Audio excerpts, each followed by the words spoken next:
हाँ हाँ चल। अरे रुको रुको।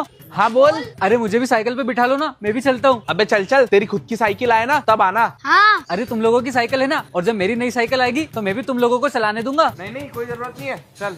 अरे पर मम्मी मम्मी। अरे भांजे क्या बात है? मामा वो ना मेरे पास साइकिल नहीं है तो मेरे दोस्त लोग मुझे साइकिल पे नहीं बिठाते, बस इतनी सी बात। हाँ मामा तू चल मेरे साथ। पर कहाँ? चल चल ठीक है। क्या लगता है अक्कू नई साइकिल ले पाएगा? इस जन्म में तो नहीं।